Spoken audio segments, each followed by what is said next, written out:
Hello and welcome to my channel. I picked up this Ecto goggles toy from Ghostbusters and I intend to give it a makeover to make it look a little bit more realistic. I won't be able to make it screen accurate because all the dimensions are off, but I should at least be able to make it look more realistic and at least passable for the original prop. There's some legal jargon on here as well that needs removing, but overall this thing looks cheap and plasticky and we can change that. My brother went ahead and 3D printed me some of the switches, and so I'm ready to start taking this thing apart and go ahead with the transformation. The straps come off pretty easily, and some of the other parts are just clipped on, so with a little bit of brute force they'll push off. This ring is moulded on and will need cutting off, and the goggle parts also came off with a little push. The first step is to sand it down so that it can be repainted, and the process also removes the writing from underneath.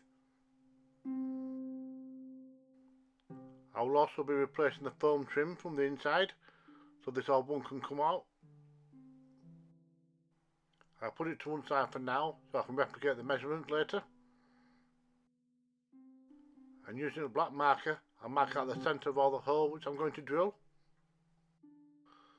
And I use the Dremel to drill the holes and make sure they're just big enough to fit the pegs.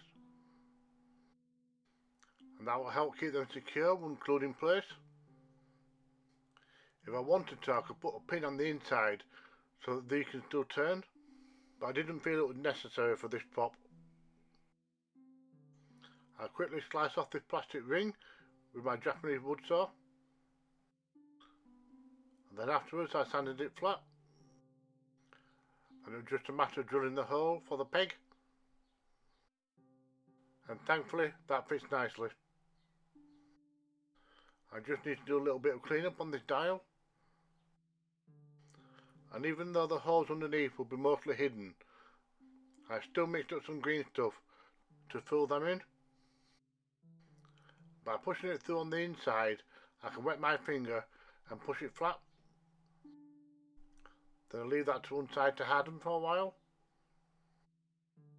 I managed to find some of this green military style straps. They're a little bigger than the one that came with this toy, so I widened the slots a little bit to make them easier to push through.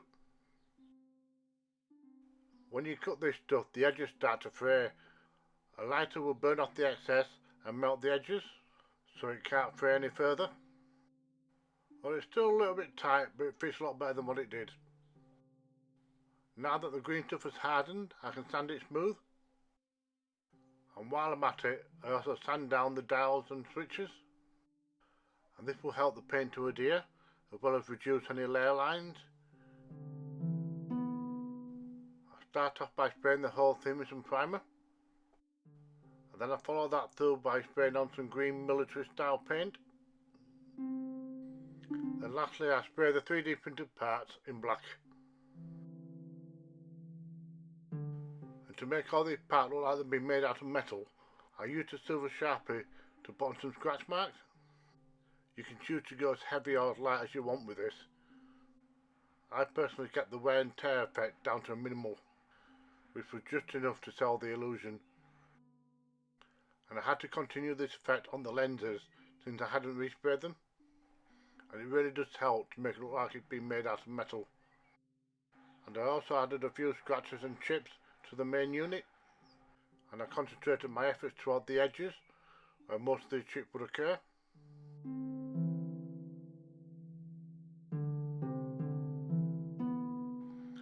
This unit has several buttons which have been pre-moulded and they need to be painted in black.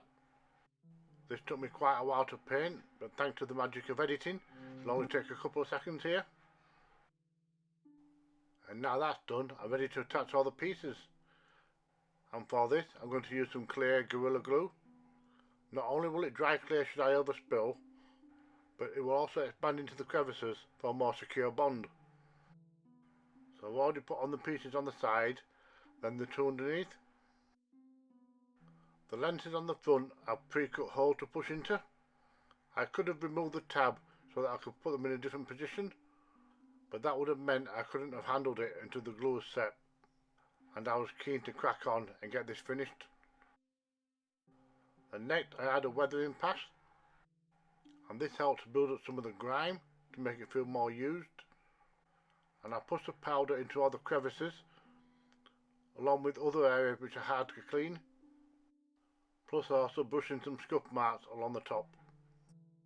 I used a black pigment for the lighter areas and a lighter pigment for the dark areas, so now the detail is starting to stand out on this dial. I give the lenses a coating as well, that helps hide the shine from the plastic. And whenever you use weathering powder, you have to seal it in, otherwise it will get everywhere. And so for that I use my usual matte sealer. And once that's set, I cut out a couple of strips of black foam. And this is going to add a little bit of protection to the wearer of the goggles. So using some contact cement, I coat the rim of the goggles as well as the first black strip.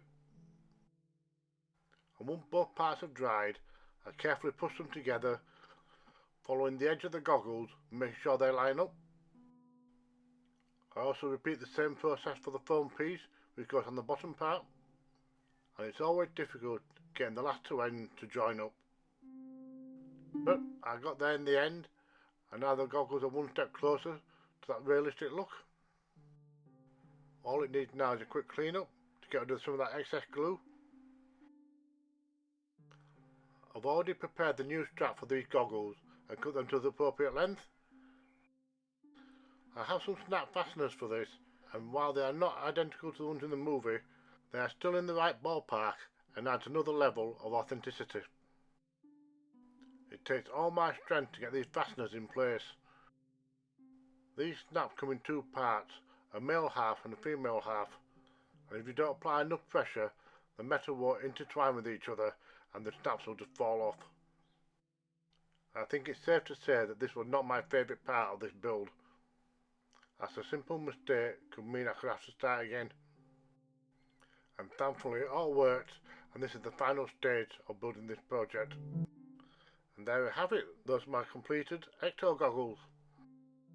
If I wanted to, I could go a step further, as the goggles in the movie have some stickers and markings on them, and those are readily available online, so it would just be a matter of printing them out and sticking them on.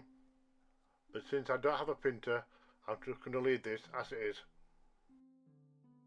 Prop conversions don't always have to be 100% accurate to the source material, as it's up to your own personal preferences. And for me, I just needed it to not look like a toy. And in that respect, I think I succeeded.